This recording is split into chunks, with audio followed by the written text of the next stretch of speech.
முடியாது முடியாது. No no. நீ எவ்வளோ அழுதாலும் ஏசி கிடையாதுடா. நீ வா, ஹாலுக்கு வா. வா இங்க வா, ஹாலுக்கு வா. வாடா சராட்டி போ. சாப்பிட்டு தான் வந்து போடும். ஏசி போட முடியாது.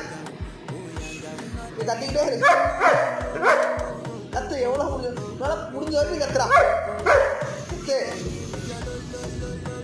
கத்து பத்தல. கத்து சத்தமா கத்து.